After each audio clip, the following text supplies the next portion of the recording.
사람에게는 참을 수 없는 고통이 몇 가지 있습니다. 그 중에서 심한 가려움증은 정말 겪어보지 않은 분들은 그 고통을 전혀 짐작하지 못할 정도로 굉장히 심한 고통 중에 하나입니다. 그래서 피부과에서 가려움증을 그냥 일시적으로 가라앉히는 약을 복용하고 계신 분도 굉장히 많으시고요.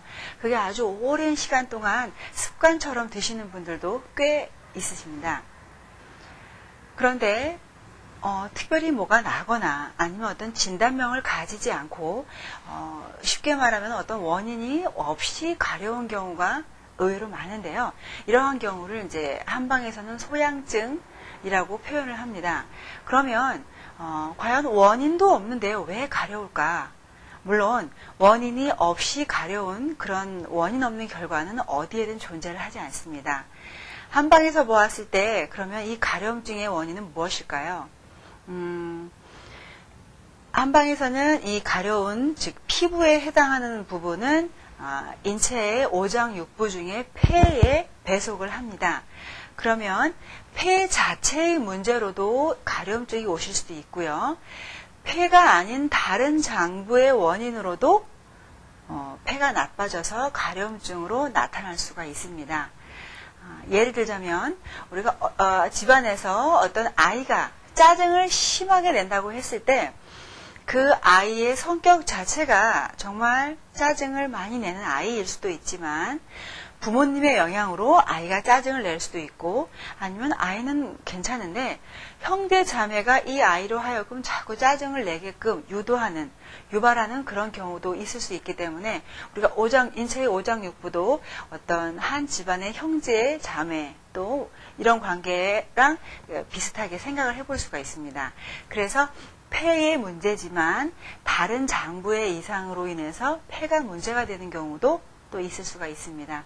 그래서 이렇게 특별한 진단명이 없이 나타나는 이런 경우는 한방적으로 굉장히 뛰어난 효과를 볼 수가 있습니다. 그런데 환자분들은 똑같이 가렵다라고 표현을 하시지만 가렵다고 하는 내면을 잘 이렇게 살펴보시게 되면 양상이 나뉩니다. 몸 전체가 가려운 경우도 있고 아니면 특별하게 어떤 부분적으로 항문이라든지 아니면 생식기가 가려운 경우도 있으시고요. 또 밤낮으로 계속 가려우신 경우도 있고 낮에는 멀쩡하다가 밤에만 가려우신 경우도 있고요. 또 평상시에는 괜찮았었는데 임신을 하고 나서 가려움증이 생기는 임신 소양증도 있습니다. 일단은 종류별로는 여러 가지가 있지만 저희가 이제 치료를 할 때는 크게 사상 체질에 맞춰서 체질별로 구분을 해서 치료를 많이 하는 편인데요. 물론 체질별이라고 할지라도 각각의 원인은 다르지만 가장 일반적인, 가장 빈도수가 많은 경우에 예를 들어서 사상 체질별로 대표적으로 한번 이야기를 한번 말씀을 드려보겠습니다. 첫 번째, 일단은 우리가 크게 양인과 음인으로 나누었을 때 양인은 배꼽 이상, 이 상체로 열이 많이 오르는 게 일반적인 체질의 베이스이기 때문에 수양인과 태양인, 이 양인들은 상체로 열이 많이 오르기 쉽습니다. 그래서 주로 심장과 폐에 열이 차게 되면 가려움증을 유발하실 수가 있는데요. 특히 소양인인 경우에는 스트레스를 받고 나서 이렇게 심표로 열이 차게 되면 이 가려움증으로 나타나는 경우가 종종 있고요. 그 가려움증이 주로 이 등이나 아니면 얼굴 이쪽으로, 또 여성들 같은 경우에는 생리할 때 조금 더 가려움증이 심해지는 그런 증상을 보이기도 하고요. 그래서 이 태양인과 소양인 이 두 가지 다 사실은 이런 스트레스하고 연관된 그런 가려움증이 또 많기 때문에 어떤 그런 심폐의 열을 잡아주는 그런 치료를 하시게 되면 또 굉장히 좋아지실 수가 있습니다.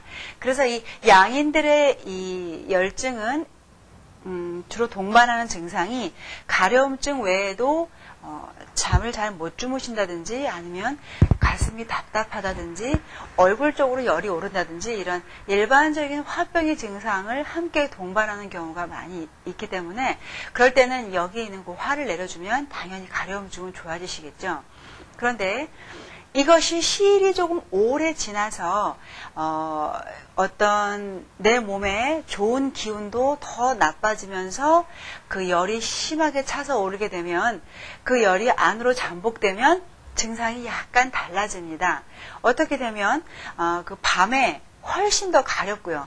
오히려 낮에는 잘 모르고 있다가 밤에 많이 가렵고 가려워서 긁으면 이렇게 긁은 대로 굵은 줄이 생겨서 이렇게 부풀어 오르는 그런 경우가 있는데요. 이런 경우는 우리가 혈열증이라고 해서 피 자체가 뜨거워진 경우에 해당을 합니다. 이럴 때는 아까 일반적인 그 상체의 열을 빼주는 그런 쪽하고는 약간 좀 다르게 치료를 해서 피 자체를 서늘하게 식혀주는 그런 치료법을 쓰게 되면 또 굉장히 뛰어난 효과를 발휘할 수 있게 됩니다. 네, 음인들의 경우에는 또 약간 빈도수가 많은 경우가 이제 양인들하고는 다르신데요. 첫 번째 태음인의 경우에는 태음인은 간이 굉장히 기능이 좋고 하지만 이것이 뜨거워졌을 때는 태음인은 원래 폐가 약하잖아요. 간이 조금 더 열을 받았을 때는 안 좋은 폐를 더 공격을 하기 때문에 가려움증으로 나타나실 수가 있는데요. 태음인 열증의 경우에는 주로 목 뒤가 뻣뻣하다든지 아니면 머리가 아프다든지 이런 현상을 같이 동반을 하시고요. 평소에 음주를 굉장히 많이 하는 경우에 또 주로 생기실 수가 있습니다. 이 경우에는 또 태음인 열증의 경우에는 치질을 많이 동반하실 수도 있으니까요. 그럴 때는 이걸 같이 이렇게 내려주시게 되면 아까 말씀드린 간의 열을 내려주시게 되면 어떤 치질이나 목 증상이라든지 머리 아프다든지 이런 증상이 같이 좋아지면서 가려움증도 가라앉는 그런 효과를 볼 수가 있고요. 소음인의 경우에는 평소에 이렇게 가슴 속에 억눌린 게 많고 잘 움직이질 않고 기운 자체가 떨어지거나 에너지 자체가 많이 다운되어 있는 경우가 많기 때문에요. 그럴 때는 약간 올려주는 치료를 씁니다. 그래서 만약에 가려움증이 있으면서 약간 우울하다든지 쉽게 뭐 가슴이 두근거린다든지 이렇게 된다고 하면 그런 동반 증상이 같이 쉽게 또 좋아지실 수가 있고요. 임신 시에 어떤 가려움증이 있다 이런 경우에는 일반적으로는 임신을 할 때는 기운 자체가 태아에게 많은 영양 공급을 해 주어야 되기 때문에 몸 자체가 기능이 떨어지고 면역이 약화되는 그런 경우가 있어서요. 그럴 때는 모체의 체질 판별을 해서 그때 기능을 적절하게 이렇게 안배를 해 줘서 치료를 하시게 되면 또 임신 소양증도 굉장히 좋아지실 수가 있습니다. 가려움증에 관한 한 특히 이렇게 원인이 뚜렷하지 않은 가려움증에 관한 한 한방적인 치료는 굉장히 유효합니다. 그래서 나는 늘 원래 밤에는 늘 가려워 이렇게 방치하지 마시고요. 꼭 한의원 찾으셔서 원인 치료 받고 또 쾌차하시기 바랍니다. 다음 시간에는 이 봄에 또 굉장히 중요한 비만에 대해서 한번 말씀을 드려보겠습니다.